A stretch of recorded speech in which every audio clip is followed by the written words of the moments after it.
ಎಲ್ಲರಿಗೂ ನಮಸ್ಕಾರ ಗುರು. India versus Australia day 4 test ಅಲ್ಲಿ ಏನೆಲ್ಲ ಆಯ್ತು ಎಲ್ಲಾನು ಕೂಡ ತಿಳಿಸ್ಕೊಡ್ತೀನಿ ಗುರು. ಈ ಒಂದು ಮ್ಯಾಚ್ ಅಲ್ಲಿ ಏನೇನೋ ಸೈಕ್ ಆಗ್ತಾ ಇದೆ. ಆಕ್ಚುಲಿ ಹೇಳ್ಬೇಕು ಅಂತ ಹೇಳಿದ್ರೆ ಈ ಒಂದು ಮ್ಯಾಚ್ ನ ಆಸ್ಟ್ರೇಲಿಯಾ ಗೆಲ್ತಾರ ಇಲ್ಲ ಇಂಡಿಯಾ ಕಮ್ ಬ್ಯಾಕ್ ಬಂದು ಹೊಡಿತಾರ ಡೇ 5 ಅಲ್ಲಿ ಅಂತ ಕಾದ್ ನೋಡಬೇಕಾಗಿದೆ. ಅದೆಲ್ಲ ಬಿಟ್ಟು ಇವತ್ತಿನ ಡೇ ಅಲ್ಲಿ KL ರಾಹುಲ್ ಮತ್ತೆ ರೋಹಿತ್ ಶರ್ಮಾ ಅಂತೆ ಬಂದ್ರು ಡೇ 4 ಅಲ್ಲಿ. ಬಟ್ ಅನ್ಫಾರ್ಚುನೇಟ್ಲಿ ಫಸ್ಟ್ ಬಂದ ತಕ್ಷಣ ಇಂಡಿಯಾಗೆ ಆಘಾತ ಶುರುವಾಯ್ತು. ರೋಹಿತ್ ಶರ್ಮಾ ವಿಕೆಟ್ ಬೀಳ್ತು. ಬಟ್ ಅನ್ಫಾರ್ಚುನೇಟ್ಲಿ KL ರಾಹುಲ್ ಒಂದು ಕ್ಯಾಚ್ ಹೋಗಿತ್ತು. ಆ ಒಂದು ಕ್ಯಾಚ್ ನ ಬಿಟ್ಟಿದ್ದು ಸ್ಟೀವನ್ ಸ್ಮಿತ್ ಈ ಒಂದು ಕ್ಯಾಚ್ ಹಿಡ್ಕೊಂಡಿದ್ರೆ ಇಂಡಿಯಾ ಇಲ್ಲಿ ತನಕ ಡೇ 4 ಅಲ್ಲಿ ಮ್ಯಾಚ್ ಮುಗಿತಾ ಇತ್ತು ಅನ್ಸುತ್ತೆ. ಬಟ್ ಆ ಒಂದು ಕ್ಯಾಚ್ ಡ್ರಾಪ್ ಆದ್ಮೇಲೆ ಇಂಡಿಯಾ ಒಳ್ಳೆ ಕಮ್ ಬ್ಯಾಕ್ ಮಾಡಿ KL ರಾಹುಲ್ ಸಖತ್ತಾಗಿ ಹೊಡೆದ್ರು. ಅವ್ರ ಜೊತೆ ಆಡಿದ್ದು ರವೀಂದ್ರ ಜಡೇಜಾ. ಏನ್ ಬ್ಯಾಟಿಂಗ್ ಗುರು, ಈಸಿಯಾಗಿ ಕತ್ತಿ ವರ್ಷ ಎಲ್ಲ ತೋರ್ಸ್ಬಿಟ್ಟು ಇತ್ತ. ಬಟ್ ಸಖತ್ತಾಗಿ ಆಡಿದ್ರು, ಒಳ್ಳೆ ಇನ್ನಿಂಗ್ಸು. KL ರಾಹುಲ್ ಒಳ್ಳೆ ಕಮ್ ಬ್ಯಾಕ್ ಮಾಡ್ತಾ ಇದಾರೆ ಈ ಒಂದು ಟೆಸ್ಟ್ ಸೀರೀಸ್ ಅಲ್ಲಿ ಆಸ್ಟ್ರೇಲಿಯಾ ವಿರುದ್ಧ. ಅಂದ್ರೆ ನೆಕ್ಸ್ಟ್ ಲೆವೆಲ್ ನಮ್ KL ರಾಹುಲ್ ಕ್ಲಾಸ್ ಇದ್ದಿದ್ದೆ, ಅದ್ರ ಬಗ್ಗೆ ಮಾತಾಡಂಗೆ ಇಲ್ಲ. ನೆಕ್ಸ್ಟ್ ಒಳ್ಳೆ ಇನ್ನಿಂಗ್ಸ್ ಕೂಡ ಹೋಗ್ತಾ ಇತ್ತು. ಅನ್ಫಾರ್ಚುನೇಟ್ಲಿ ನೇಥರ್ಲ್ಯಾಂಡ್ ಬಂದು KL ರಾಹುಲ್ ವಿಕೆಟ್ ತಗೊಂಡ್ರು. ಈ ವಿಕೆಟ್ ಅಲ್ಲಿ ಕ್ಯಾಚ್ ಹಿಡಿದಿದ್ದು KL ರಾಹುಲ್ ಸ್ಟೀವ್ ಸ್ಮಿತ್.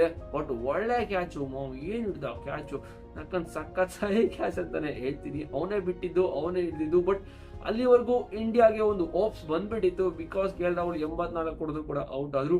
ಅದಾದ್ಮೇಲೆ ಇನ್ನಿಂಗ್ಸ್ ನ ಸ್ಟಾರ್ಟ್ ಮಾಡಿದ್ದು ರವೀಂದ್ರ ಜಡೇಜಾ. ಏನ್ ಬ್ಯಾಟಿಂಗ್, ಹಾಫ್ ಸೆಂಚುರಿ ಕೂಡ ಹೊಡೆದ್ರು. ಆಲ್ಮೋಸ್ಟ್ 74 ಹೊಡೆದು ಔಟ್ ಆದ್ರು. ಬಟ್ ಆಸ್ಟ್ರೇಲಿಯಾ ಫೀಲ್ಡಿಂಗ್ ಅಂತೂ ಸಕ್ಕತ್ತಾಗಿ ಮಾಡ್ತಿದಾರೆ. ಎಲ್ಲೇ ಹೋದ್ರು ಬಾಲ್ ಮಾತ್ರ ಬಿಡ್ತಿಲ್ಲ, ನಾವು ಬಿಟ್ಕೊಡಲ್ಲ ಗೇಮ್ ಅಂತ ಕೂಡ ಕಾಯ್ತಾ ಇದ್ರೆ. ಬಟ್ ಆಮೇಲೆ ರವೀಂದ್ರ ಜಡೇಜಾ ಔಟ್ ಆದ್ಮೇಲೆ ಬಂದಿದೆ ನಿತೀಶ್ ರೆಡ್ಡಿ. ಬಟ್ ಅವರು ಕೂಡ ಚೆನ್ನಾಗಿ ಆಡ್ತಾ ಇದ್ರು. ಅನ್ಫಾರ್ಚುನೇಟ್ಲಿ ಇನ್ಸೈಡ್ ಎಡ್ಜ್ ಬೋಲ್ಡ್ ಆಯ್ತು. ಬಟ್ ಏನೂ ಮಾಡಕ್ ಆಗಲ್ಲ.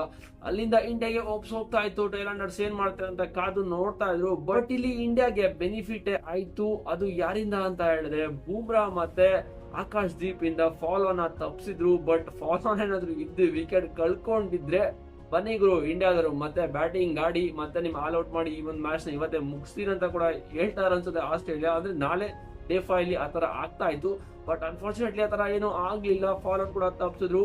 ಡೇ 4 ಈ ತರ ಎಂಡ್ ಆಯ್ತು. ಕಾದು ನೋಡಬೇಕು ಈ ಒಂದು ಮ್ಯಾಚ್ ಡ್ರಾ ಆಗುತ್ತಾ ಏನಾಗುತ್ತಾ ಅಂತ. ಬಟ್ ಈ ಒಂದು ಮ್ಯಾಚ್ ಅಲ್ಲಿ ನಾಳೆ ಏನಾದ್ರು ವಿಕೆಟ್ ಬಿದ್ದು ಆಸ್ಟ್ರೇಲಿಯಾ ಮತ್ತೆ ಏನಾದ್ರು ಬ್ಯಾಟಿಂಗ್ ಬಂದು ಇವರು ಒಂದು 200-300 ರನ್ ಹೊಡೆದು ಆಲ್ರೆಡಿ 200 ಇದೆ ಆಲ್ಮೋಸ್ಟ್.